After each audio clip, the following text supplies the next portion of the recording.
Mariporã, março de 2022. Meu nome é Matheus e Sidney Amaral foi meu professor.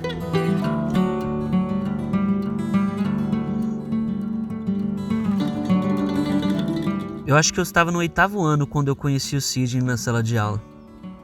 Minha memória para data é meio ruim e já fazem 5 anos desde que eu me formei, que não é muita coisa, mas que para mim parece muito tempo.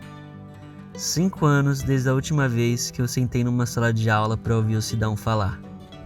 Quando penso nele, a primeira coisa que me vem à mente era como ele se portava na sala de aula. Ele era alto e falava bem alto.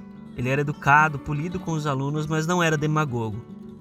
Se a emoção era grande e um palavrão se fizesse necessário para expressar algo, ele também usava sem problemas. Ele também sempre usava uma calça moletom preta, um tênis surrado e alguma camiseta bem larga, geralmente toda branca ou com a bandeira da Paraíba. Eu me lembro bem disso, porque na bandeira havia escrito Nego, algo que despertou a curiosidade de muitos alunos que, assim como eu, não conheciam a bandeira do estado.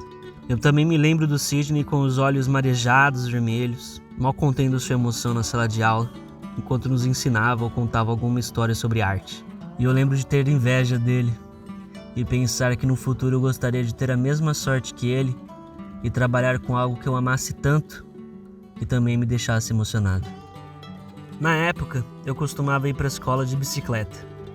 Minha casa ficava no topo de uma enorme descida, que fazia o caminho de ida para a escola ser bem tranquilo, e também era uma boa maneira de começar o dia. Eu passava por alguns lagos, e a solidão do caminho que não era frequentado por outros alunos era algo que eu gostava no começo do dia. Eu tinha alguns minutos de paz. E nessas idas, por vezes eu encontrava com o Sidney, fazendo o mesmo caminho que eu fazia para a escola. Eu de bicicleta e ele a pé.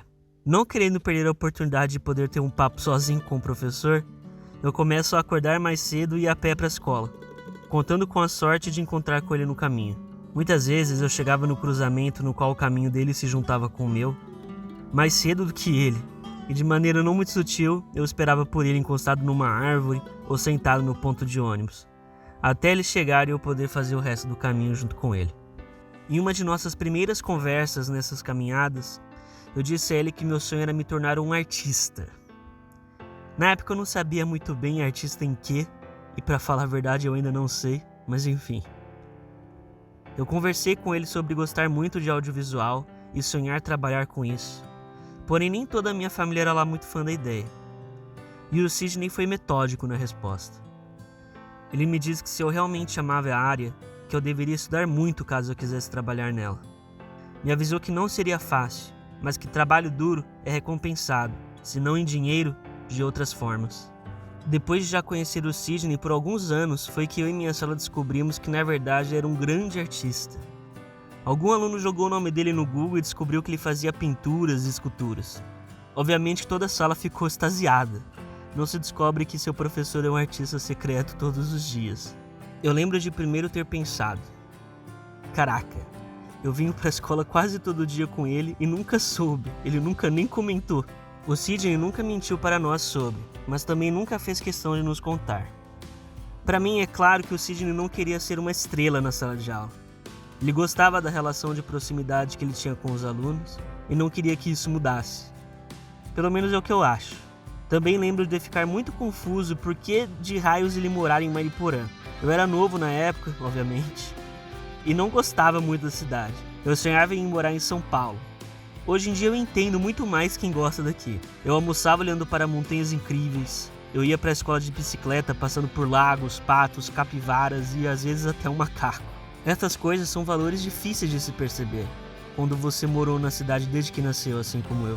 Hoje em dia eu percebo que definitivamente Mariporã tinha a cara do Sidney, pelo menos mais do que uma cidade grande. A melhor parte das aulas do Sidney era que mesmo ele dando uma aula para um bando de crianças, ele não nos tratava como crianças. Ele nos leu poemas, nos mostrou quadros. O Sidney venerava diversos artistas. Era possível perceber no gosto com o qual ele falava sobre certas obras. O Sidney nos pescava pela emoção. Ele poderia explicar a metalinguagem de Os Sapos, usando a estética parnasiana para caçoar da estética parnasiana, mas as partes das aulas que eu mais me lembro era quando ele se levantava, sacudia os braços e nos explicava sobre quebras de preconceito, racismo, elitismo, esse tipo de coisa. Ele nos explicava como a arte pode ser feita para quebrar barreiras ou para erguê-las. E o Sidney, em todas as suas obras, assim como na Semana de Arte Moderna, há 100 anos atrás, buscou sempre quebrar essas barreiras. E ele quebrou, com a ajuda de Manuel Bandeira, Malfatti, de Cavalcante. Ele quebrou as barreiras que eu tinha em minha mente e me ajudou a ser o homem que eu sou hoje. E para mim é poético que agora, talvez mais de 10 anos depois da primeira conversa que eu tive com ele, eu esteja querendo homenagear o homem que me inspirou e me deu coragem para seguir o caminho que estou seguindo. Muito obrigado por tudo, Sidney.